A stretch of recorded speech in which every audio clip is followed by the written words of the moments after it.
স্বপ্ন যেখানে ডাকে, গল্প যেখানে শুরু হয়। চলো ঘুরে আসি পৃথিবীর নতুন কোণে আমার সাথে। গো ফার উইথ নাজমুল। সুন্দরবনের যে রূপ দেখার জন্য পর্যটকরা অধীর আগ্রহে অপেক্ষা করে, আজ আমরা এসেছি সেইখানে। একদিকে পৃথিবীর বৃহত্তম ম্যানগ্রোভ ফরেস্টের গহীন অরণ্য, আর অন্যদিকে বঙ্গোপসাগরের উত্তাল গর্জন। এই দুয়ের মিলনস্থলে দাঁড়িয়ে আছি আমি, কটকা সমুদ্র সৈকতে। চলুন এই বুনো সৌন্দর্যের গভীরে হারিয়ে যাই। আমি নাজমুল, আর আপনারা দেখছেন গো ফার উইথ নাজমুল। আগের রাতের জমজমাট আড্ডার পর আজ ভোর হতেই আমাদের মধ্যে নতুন উত্তেজনা। আমাদের জাহাজ থেকে আমরা ছোট নৌকায় করে এগিয়ে চললাম কটকা অভয়ারণ্যের দিকে। আমাদের সাথে ছিলেন সশস্ত্র বনরক্ষী, যা এই স্থানের বন্যতা আর রোমাঞ্চকে আরও বাড়িয়ে দিচ্ছিল। খালের মধ্যে প্রবেশ করতেই চারপাশে দৃশ্যপট বদলে যেতে শুরু করলো। দুই ধার থেকে জঙ্গল এতটাই ঘন হয়ে এসেছে যে মনে হচ্ছিল আমরা যেন প্রকৃতির তৈরি এক সবুজ সুড়ঙ্গের মধ্যে দিয়ে এগিয়ে চলেছি। শান্ত পানি আর ইঞ্জিনের হালকা শব্দ ছাড়া আর কোনো আওয়াজ নেই, এক অদ্ভুত নিস্তব্ধতা।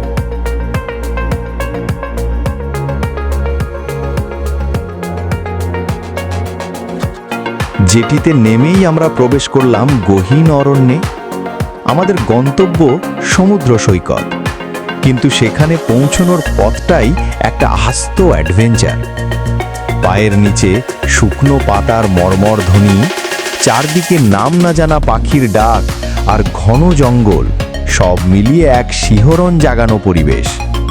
আমাদের গাইড বারবার সতর্ক করছিলেন, কারণ এই এলাকাতেই বাঘের বিচরণ সবচেয়ে বেশি।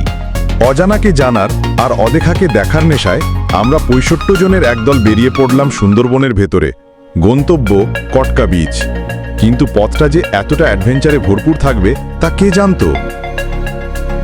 যাত্রার শুরুতেই আমাদের প্রধান অস্ত্র সেলফি স্টিক দিয়ে শুরু হলো ফটো সেশন আর ভিডিওগ্রাফি। জঙ্গলের ভেতরে আমরা, আর আমাদের হাতে ডিজিটাল দুনিয়া। চারদিকের শুনশান নীরবতাটা উপভোগ করার চেয়ে ছবি তোলায় বেশি মনোযোগ।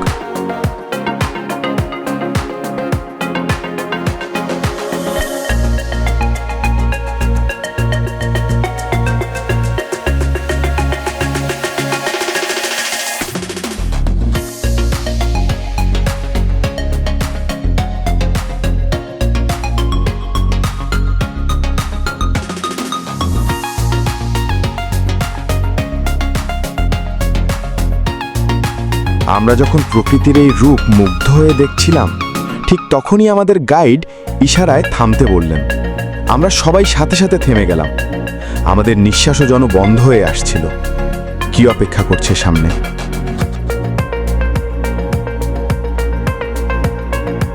হঠাৎ আমাদের লিডার ইশারা দিল, একদম চুপ। সামনে তাকিয়ে দেখি একপাল চিত্রা হরিণ নিশ্চিন্তে ঘাস খাচ্ছে। সবাই এত নিঃশব্দে হাঁটছিলাম যে মনে হচ্ছিল নিঃশ্বাস নিলেও বুঝি হরিণের পাল দৌড়ে পালাবে। ওই মুহূর্তটা ক্যামেরাবন্দি করার লোভ সামলানো কঠিন ছিল।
একটু বিরতি। 65 জনের এই বিশাল দলের একসাথে পথ চলা, একসাথে বিশ্রাম নেওয়া, ব্যাপারটা ছিল দেখার মতো, যেন এক পরিবার নিয়ে অভিযানে বেরিয়েছি।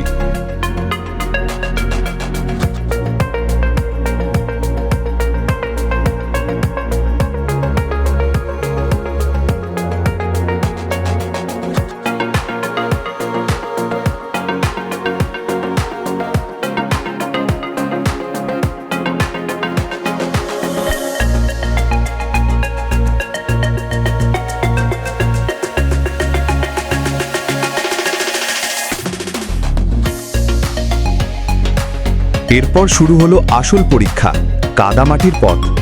জঙ্গলের ভেতর দিয়ে হাঁটতে গিয়ে গা ছমছম করছিল, তার ওপরে পিচ্ছিল কাদা। মনে হচ্ছিল যে কোনো মুহূর্তে ডিগবাজি খেয়ে কাদা মেকআপ হয়ে যাবে। তবে ভয় আর মজার এই অনুভূতিটাই তো অ্যাডভেঞ্চার।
অবশেষে সমস্ত ক্লান্তি আর ভয়কে জয় করে আমরা পৌঁছে গেলাম আমাদের কাঙ্ক্ষিত কটকা সমুদ্র সৈকতে।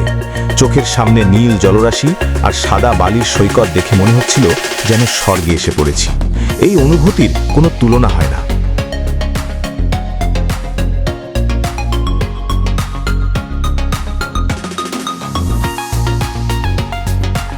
প্রায় 20 মিনিট হাঁটার পর হঠাৎ করেই ঘন সবুজ পর্দাটা যেন সরে গেল। গহীন অরণ্যের নিস্তব্ধতা ভেঙে আমরা শুনতে পেলাম সাগরের গর্জন, আর চোখের সামনে ভেসে উঠল এক বিশাল উন্মুক্ত সমুদ্র সৈকত। একদিকে সবুজের প্রাচীর, অন্যদিকে নীলের অসীমতা। এই দৃশ্য ভাষায় প্রকাশ করার মতো নয়।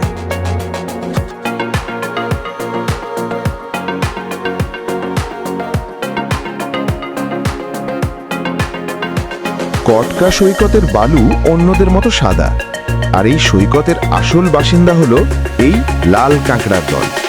আমরা যত এগিয়ে যাচ্ছিলাম মনে হচ্ছিল যেন পুরো সৈকতে কেউ লাল গালিচা বিছিয়ে রেখেছে, কিন্তু আমাদের উপস্থিতি টের পেতেই তারা দ্রুত মিলিয়ে যাচ্ছিল বালির গর্তে। আরে সবাই এক ফ্রেমে, চল একটা ঐতিহাসিক ছবি হয়ে যাক। ঐতিহাসিক তো বটেই, কিন্তু তার আগে সবাই নিজের সেরা হাসিটা। ধর, হাসাহাসি পরে, আগে বল পোস্টটা কি হবে। সবাই মিলে একটা ভিক্টরি সাইন দেখানো যাক। এই যে টিম, যারা একসাথে স্বপ্ন দেখে, একসাথে কাজ করে, আর এভাবেই আমরা একসাথে সফল হব। আমাদের এই একতা অটুট থাকুক। এই সেলফিটা আমাদের কঠোর পরিশ্রম আর বন্ধুত্বের সাক্ষী হয়ে থাকবে। সৈকতের বুনো সৌন্দর্য উপভোগ করে আমরা এগিয়ে চললাম আমাদের পরবর্তী আকর্ষণ, বিখ্যাত জামতলা ওয়াচ টাওয়ারের দিকে। এই ওয়াচ টাওয়ারে উঠার পথটাও জঙ্গলের ভেতর দিয়েই গিয়েছে। টটকার এই বুনো ও অস্পর্শিত সৌন্দর্য আমাদের শিখিয়ে দেয় প্রকৃতি কতটা শক্তিশালী এবং সুন্দর হতে পারে।